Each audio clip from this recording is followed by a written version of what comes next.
Hello all.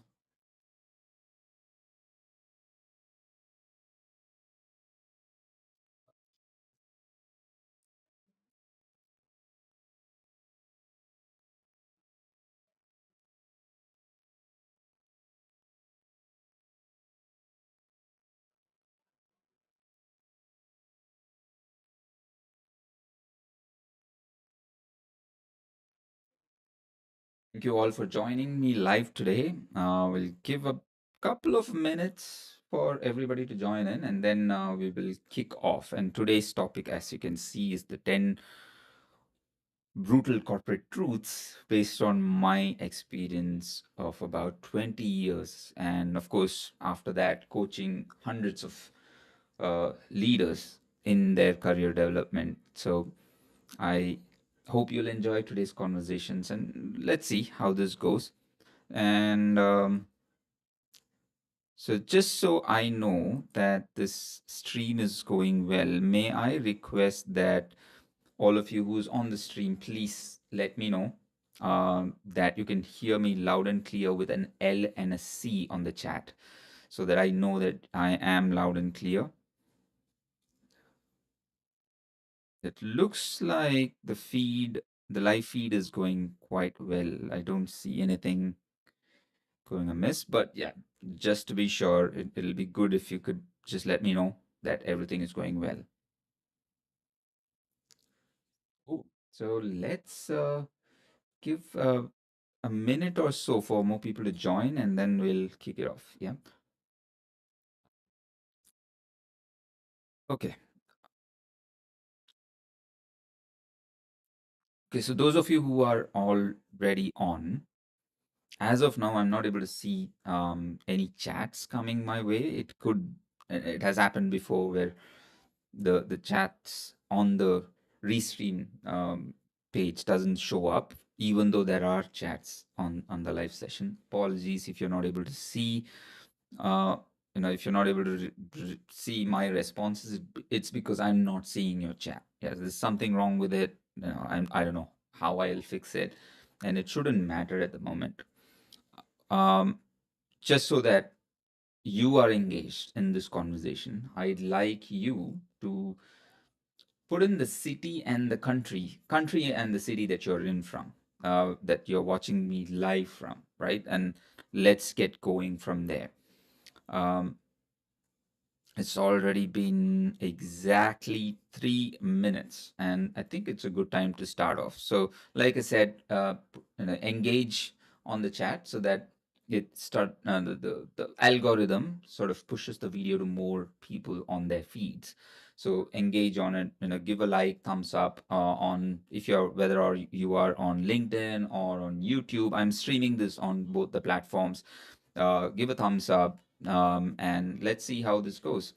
So today's conversation, like you can see on your screen, right? It's the 10 brutal corporate truths that I'm going to talk about based on my experience being in the corporate for a little over 20 years. And of course, as a leadership mentor and consultant, and now as a coach, having consulted and spoken to literally more than 200 of mid-level leaders and senior leaders in various different fields and different career ladders. Part of they are in different stages of their career growth, and I've helped and had conversation with many of them, and even those conversations have been very insightful. Just talking, right? So I'm going to talk about some of the very basic things, and the fact is that most of this may not be something you learn anew. It's something that you might have heard before. I am not.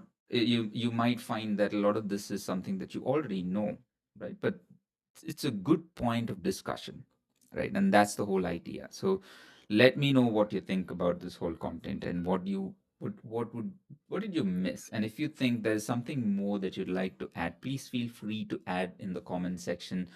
And as always, if you think there is a topic that I need to bring up in my next live session, please let me know and I'd be more than happy to talk about that as well. So let's get going, folks. Right. So I want all of you to be honest, right? in the chat. So all of you who are watching me live now, or if you are watching this as a recording, it's all going to be on the both the platforms on LinkedIn and on YouTube. So if you are watching me, honestly, let me know. Um,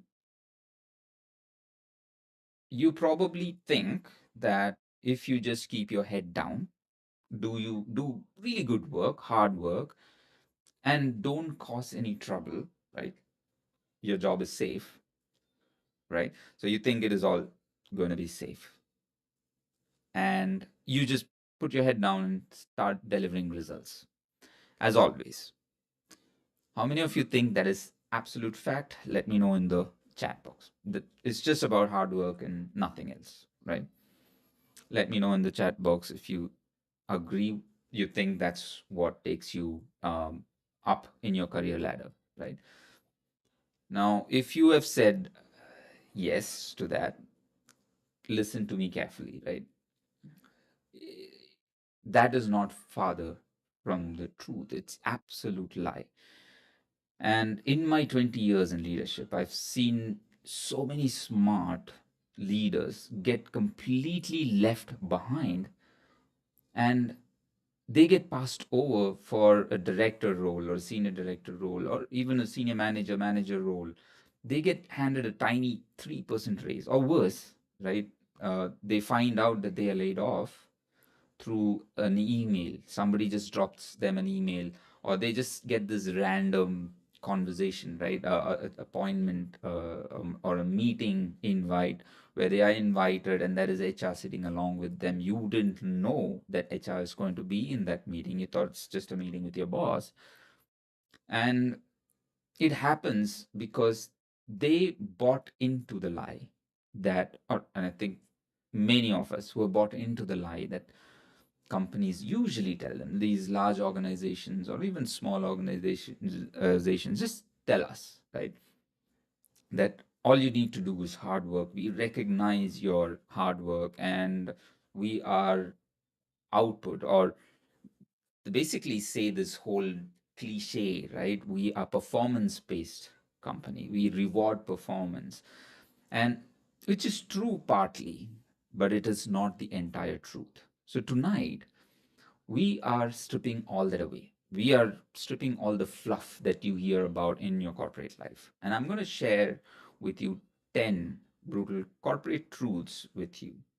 And I've just basically made this list some time back because I thought this is a very relevant topic in this day and age. Right? These are actual rules, by the way. These are the rules of the game. And if you don't know the rules, you are likely to lose. And like I said before, when we started, it's none of these should surprise you, to be honest. These are things that you must have heard from somebody. And I know I've spoken about in many of my videos in some shape or form. And before we jump into those 10 rules, I want all of you in the chat to type ready if you're ready to get going. Yeah. Type ready in the chat. And if you want the honest truth tonight, just type ready in the chat. No corporate fluff, right? And just the reality. And I know there will be some corporate folks who will hate me for bringing this up. But let's get going. First one, right? Hard work is actually a trap. It's good to have that lays the foundation when you start off in your career. It's something that I think is very relevant if you were just started off, you just got your job. But after a point, just the hard work is actually a trap. You ask me why. Look, companies don't pay you just because you sweat, you're working hard, and you are just producing uh, your output, right? You're just delivering against the KPIs or whatever you are being told. They actually pay you for results. So if you are killing yourself working 60 hours a week on things your boss doesn't even care about, right? You don't look like a hero, to be honest. You just look inefficient because your boss is probably aligned to some entirely different metrics in their heads. So stop trying to outwork, sorry, everyone, and start working on the right things. And that's a very, very important thing, right? That's where the smart work comes in. So, and that's why I keep saying that it's not just the hard work. Hard work will help you learn the skill, the craft of your team and what the team does. So you put your effort and time and to learn the skill of getting it done well. That's a good thing. So that's the hard work part, right? But then if you think that is all it takes and that's the only thing that you rely on for your growth, then you are going to be trapped in that role forever, because you are sort of going to fall in that middle where you're just doing just the basics and getting through. And your boss really, really needs that kind of a person. They rely on you to get the job done, right? But knowing what really matters for your team, the strategic goals, and being able to address those as outcomes, the results that you produce should be directly hitting those strategic goals. And that's where all the difference happens. So, if you're competing with your colleagues and trying to outwork everyone, staying late night, sending out that email at 11 in the night, 11 p.m. or 1 a.m., and hope that that's going to give you the promotion and the visibility that you think you deserve, you are wrong. So, the idea is not just about hard work, it's about producing the results that actually matters for the organization, for your boss. What keeps your boss awake at night, right? That's what you need to dig into and try and find out and address those are your results. So with that, we'll move to point number 2. I see that everything just popped up, but here's the thing. A lot of you think HR is the partner that you can rely on in your company. You think they are your friends, but know this. No, they are not. I know, they smile and ask you how your weekend was, how's your manager, how's the environment, is your office treating you well, is your manager treating you well. All of that, of course, they mean it, right? But with an ulterior motive. But at the end of the day, you should know that human resources exists to protect the company from what? Lawsuits, right? They don't exist to protect you. That's not a department that you think they are. Of course, they want a good, healthy environment, but why? If you dig deep, you go to the bottom, you will realize that it is only to make sure that they protect the interests of the company. So, irrespective of what that is, right? The thing is, be polite, right? Be professional through your career, and there's no, it's not something that you can skip. That's, as a human being, a good human being, it's always important that you be polite and be professional. What matters more so in your work environment. But please do not treat them like your therapist, right? Don't go there and blurt out all the things that's going wrong. You need to find that solution for mostly yourself. Of course, when it goes beyond certain, well, core decorum, right? So you need to then get your HR involved. But don't go there complaining about small little things that you ideally should be walking with your leader, with your boss. Work it out as long as it doesn't cross a certain threshold. Like harassment, that's something you can't manage by yourself. Of course, you should go to your HR, but don't go about raising every small little thing that happens in your team as a complaint and expect them to resolve it for you. They don't care, right? So that moves us to point number 3, right? This is a popular one.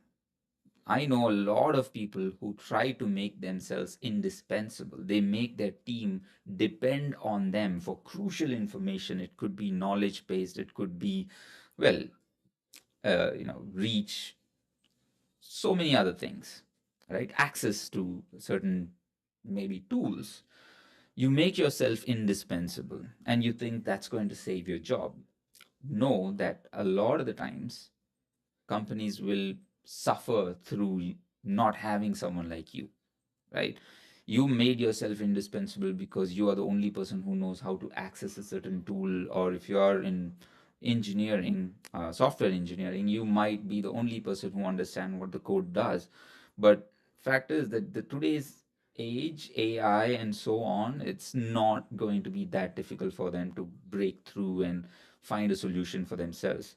They may suffer, and a lot of the times these companies or bosses are happy to suffer through that for a temporary time to get rid of you if they want to. Now, if your aim of being indispensable is so that you can keep your job secure, doesn't work anymore, right?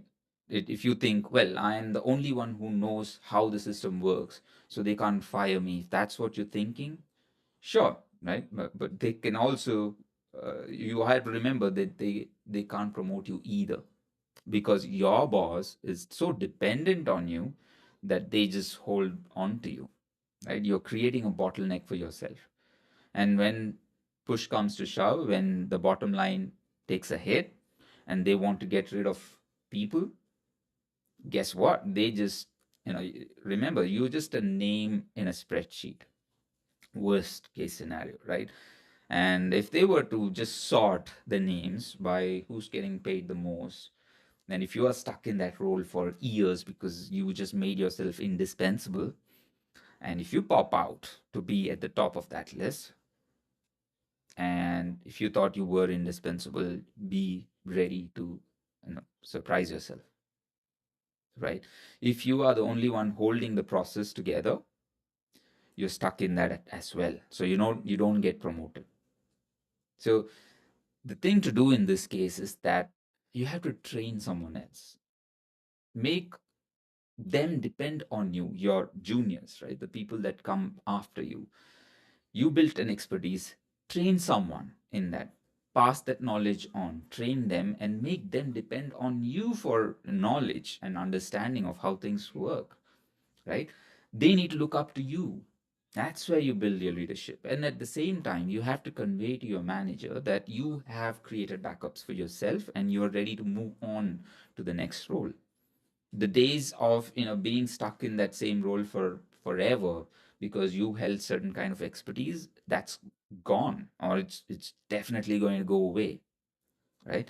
So moving on to number 4, truth number 4: the whole "we are the family" thing is a lie, right? I've heard that a million times, and I think I may have even said that myself, right? You go into a team and then you say, oh, we are just all a very good family. Can't tell you how big a lie that is. Your company is a business. If it comes down to saving a dollar or saving your job, they'll choose the dollar. And honestly, that is a and totally fine. It's absolutely fine. You have to accept that truth. And I'm pretty sure most of you, if not all of you that's on this live, have joined along with me to watch me speak about this. You know this. It's not a surprise. Like I said, a lot of the things that I'm going to talk about and I've spoken about is not something that's going to surprise you. But the fact is that anybody who comes in and says, "Oh, we are all very good, close family. You're like all like a family to me." Yeah, if you heard those cliches, just learn to ignore them, right? And know that it is absolutely fine for those statements to be thrown around easily. Uh, you just need to make sure that you treat them like a business right back at them, right? What you do is sell them your skills. Your selling point is your skills, right? Sell it to them.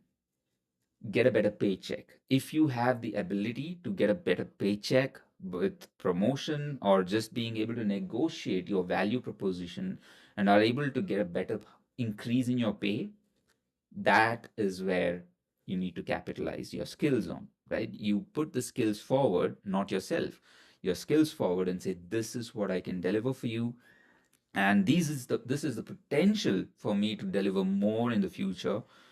it could be a strategic project. If they have a 5-year plan, target that strategic plan and say, this is the solution I can bring in with the skills, that unique skills that you have, and look out for yourself. And that's where the trick is, right?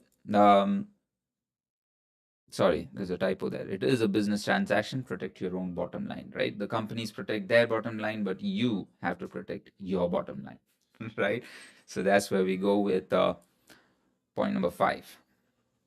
Now, your potential means absolutely nothing in certain ways, right? I know I just said, talk about your potential. That is for you to gain something out of the business, right? But as it is, your potential means absolutely nothing. Nobody cares how smart you are or what you could achieve in a day, or what you could achieve one day, someday, right, in the future. The executive, the leaders upstairs, the bosses only care about what you can actually do today. What did you actually achieve today? What are the results that you produce today? You have to learn to show them exactly how much money you have saved. That's the bottom line. Or how much money you're able to make with your skills, right? You have to be able to bring that strategic view to everything that you do, right? Or it could even be how much time you got back for the team, right? Like I said, if you can save the time, add to the revenue in some shape or form. Saving the time basically means you're reducing cost, bottom line, right? If you're able to add to the revenue in some shape or form, that's going to be the top line. And in the middle, there is something called risk, right? If it is going to have a risk on your top line or bottom line that's going to harm the company, if you can address that risk, that is a strategic goal as well. So aim for that. The fact is that nobody really cares about what you could do, what your potential is in, say, 5 years from now or 1 year from now. Of course, it matters to the company in the long run, but then truly, if you think about it, when it comes to the bottom line, and if they want to save $1, like I said earlier, they'll any day save $1 than save you, right? So that's the truth. So potential means nothing. It is about what you can execute today. What is the result that you can produce today? So that takes us to point number 6: is silence is expensive. Now, this goes to my introvert friends, right? I am an introvert. Like, if you have been listening and watching me for a while, you know that I'm an introvert. It's not easy for me to have small talk with people and build relationship and make new friends. Is not something that I'm really that good at. It's a struggle for me. But for me, what works is I have a system that I follow, and that system takes me places, and that's what is the secret to my growth. I grew quite quickly in my career after a certain point when I learned the tricks. And it's got everything to do with the calendar, right? So just systematizing things and not overthinking about anything else. Just follow the calendar and you get there. So here's the fact: like I said, staying quiet is costing you money. You're leaving money on the table. Nobody is going to walk over your desk and just hand you a 30% raise because you are a nice person. And when I say silent, it's about multiple facets, but one specific aspect is, if you don't ask, you're not going to get it, right? And I'll elaborate a little bit more on that. Say, for example, you are in your team meeting.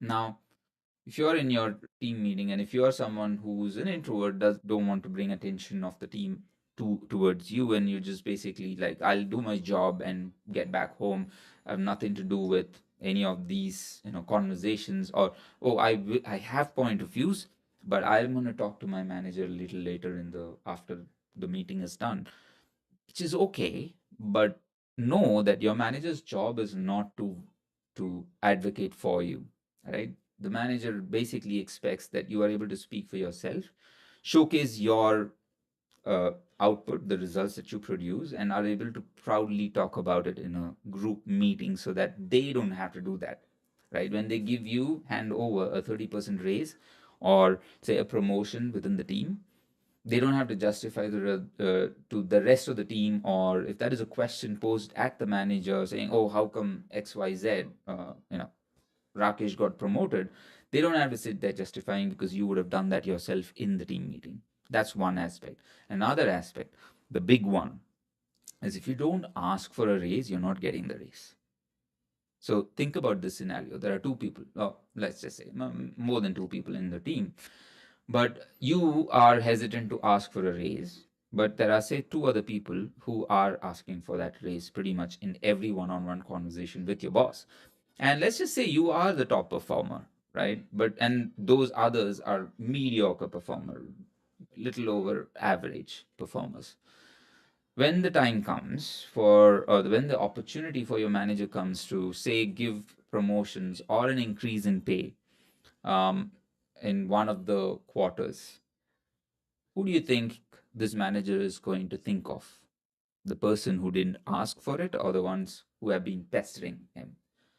Right. Of course, I also tell people that there is a way to ask, right? You don't just go ahead and ask. You one first of all, you wouldn't feel comfortable asking, saying, "Oh, can you give me 30% increase?" Oh, I've spent 6 years in this organization, or 15 years in this organization, or I've been here for the last 3 years in this role. I need a promotion. None of that is going to really work, but there are other videos that I've posted about how to go about it. I don't want to spend time on that. But then the fact is that squeaky wheel gets the grease, right? So if you are not asking at all, you are going to be looked over. Somebody else is going to take that away.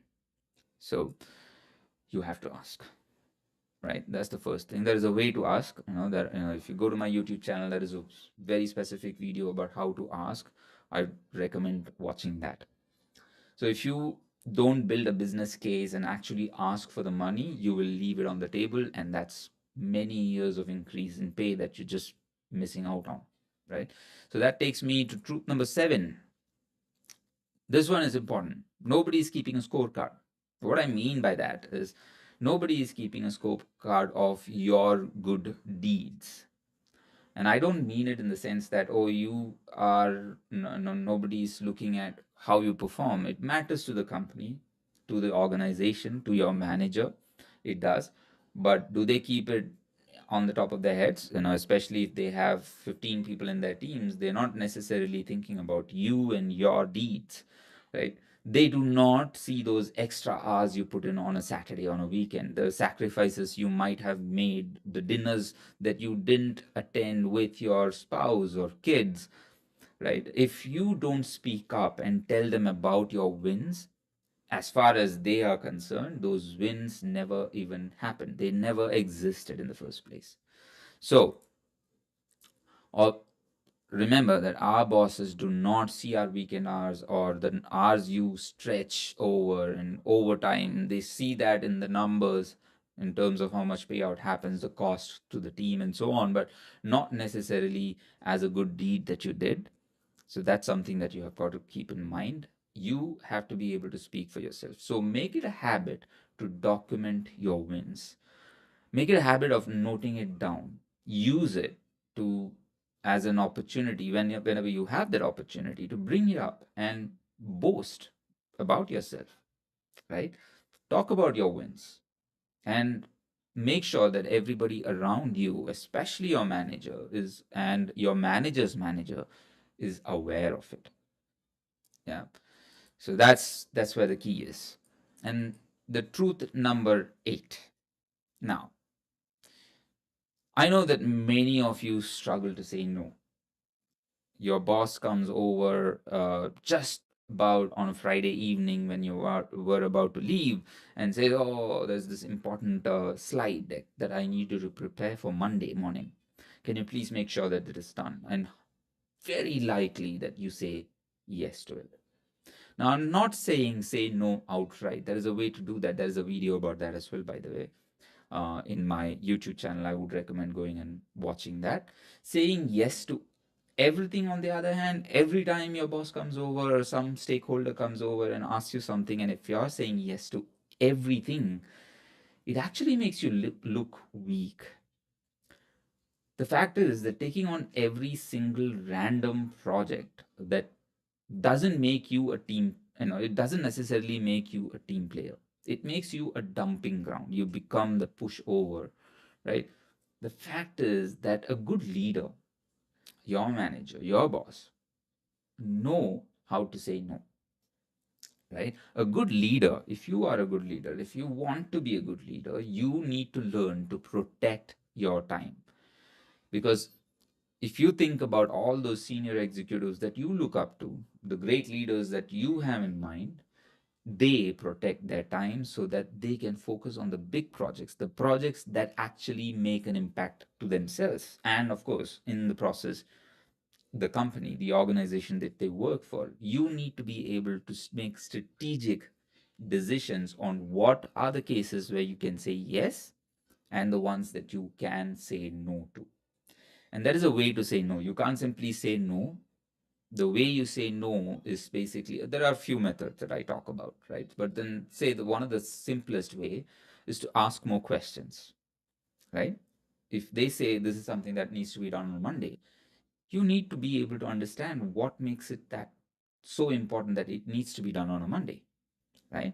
Do you have time to push it over? Or you should be able to say, okay, I'm working on another project. Is there a trade off that we can make?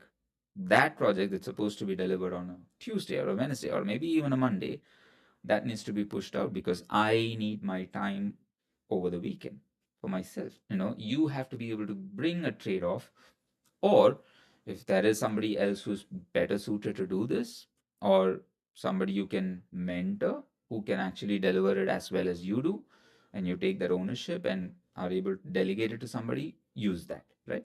So there are ways to say no without offending someone. So that's another thing. So I'm sorry. So basically, know that you aren't a hero simply because you keep saying yes. You just look like a pushover, right?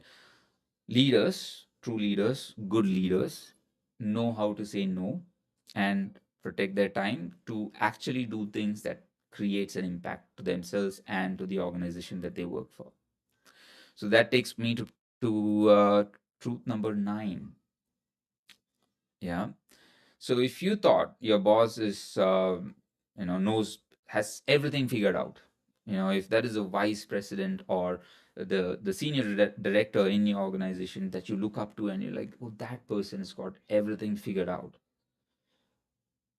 The answer is that no, they haven't. They don't. They are as stressed about the work that they need to deliver, the results that they need to deliver as you are, right? They are stressed out and trying to figure things out just like you are. If you can step up and solve just one of their major headaches, you become incredibly valuable to them, right? So that's where the whole, the trick is, the crux is, figure out what keeps them awake. If you don't already have the skills, look at building those skills for yourself and see how you can help solve at least one of those problems that those senior executives are worried about, they're stressed about. So if you thought they have all figured out and they just, they know exactly what to do, and you're just waiting for those orders to drop down on you for you to execute, you're wrong. You need to be able to plan your strategy to be able to help them out and see how you can solve those problems, and you will be one of the most valuable person. They'll be happy to get you promoted. That's something that actually worked out for me. Someday maybe I'll talk about that as a story, right? So next one, the 10th one and the last one for today, right? You are a business of one, and that is a big lesson that I learned, right? You run yourself like you are a business, right? You don't belong to your company. That's a fact. You do not belong to your company. You are a service provider selling your labor, your skill to them. Keep your skills sharp. Keep learn the craft, right? If you are you'd like to call yourself an expert in something, get better at it, right? Outcompete on those skills. Learn more and as you go up, one of the most important things that I think a lot of people forget, whether you're a software engineer, an operations guy, or a quality guy, guy or a girl, remember that you will need to keep yourself updated. If it is that it's the day of the age AI, right? Individual contributor roles are starting to become very relevant, because a lot of the times, if you have the right kind of skills within an AI tool, it's going to be easily it's going to easily replace you. It's not going to take much, and that's not too far away. The fact is that if you just are following what's happening in the world of AI, you will realize that every week there is something new that is coming up. What used to be 3 months of scaling up or improving a technology is now happening in days, if not worst case weeks. Everything changes in a week, right? So you've got to keep yourself updated. What are the skills that you need? And I'm starting to realize as we go, the hard technical skills are starting to become irrelevant no matter which field or industry you are part of, right? It is absolutely irrelevant, to be honest, because AI is able to do a lot of those things much better than you can by yourself.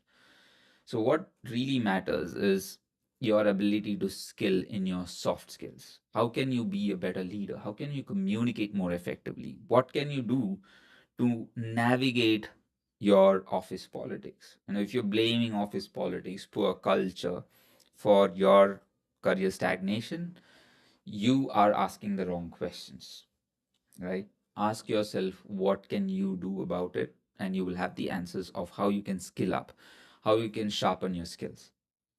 So, those were my take on the 10.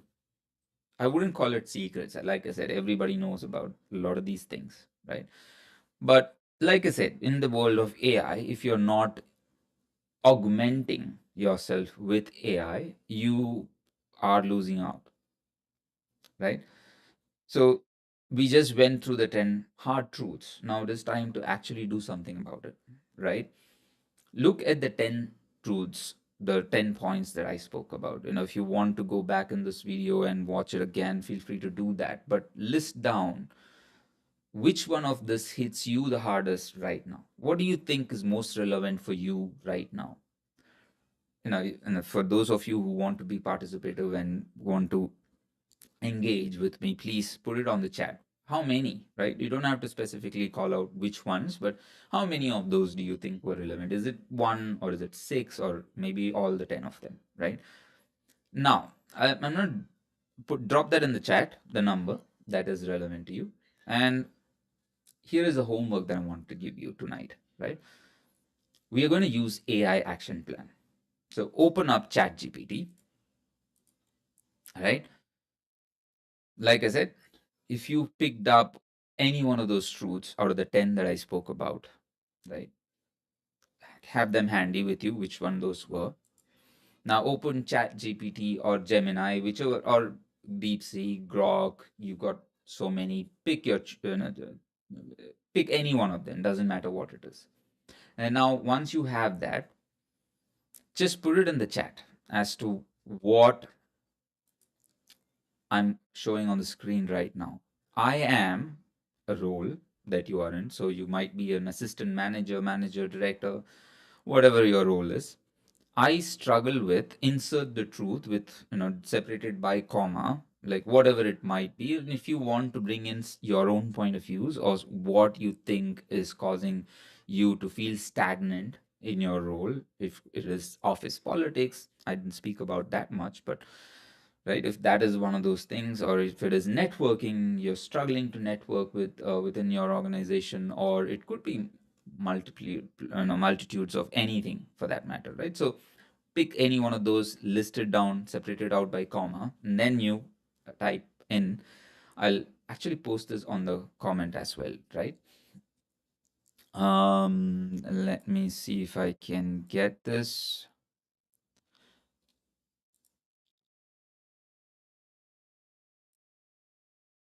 So I put it on the comment. You should be able to see it. But anyway, so Go ahead and say, act as a tough leadership coach. Give me a 3-step action plan and a word for word script that I can use tomorrow to start fixing this.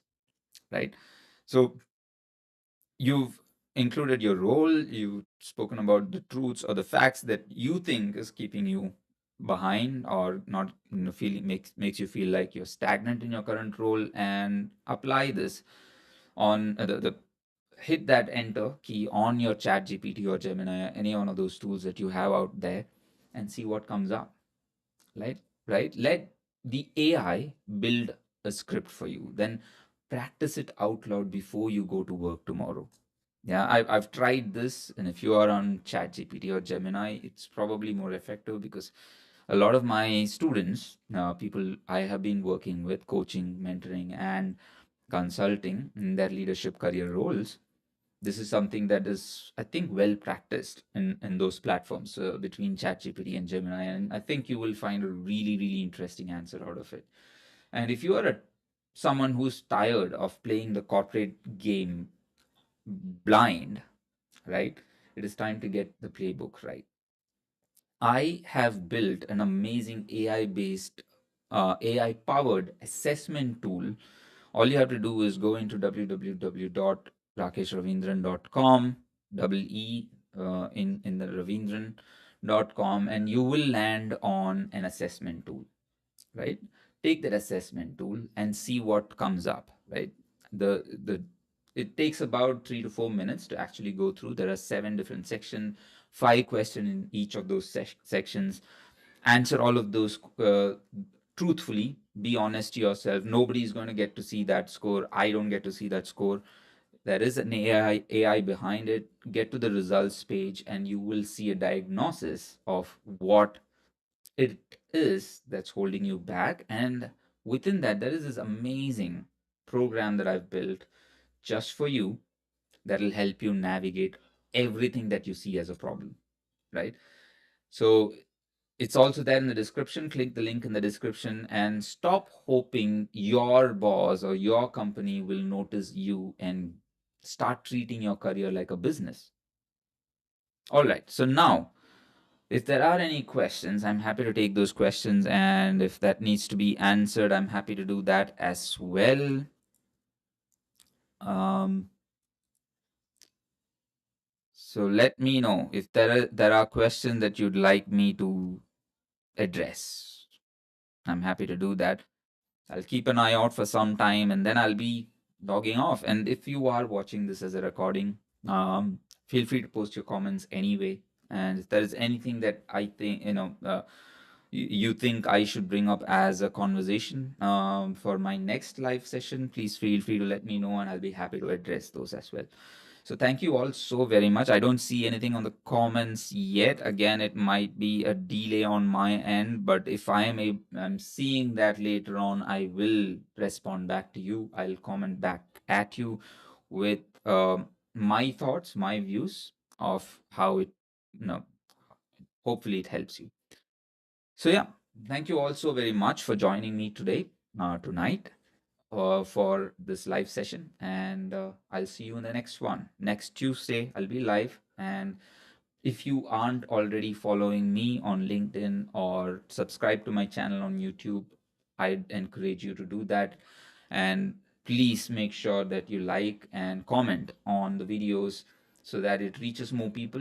The algorithm helps push the videos out to more people and my content out to more people, which encourages me to want to do more of this and helps me build my confidence in running this for as long as I can.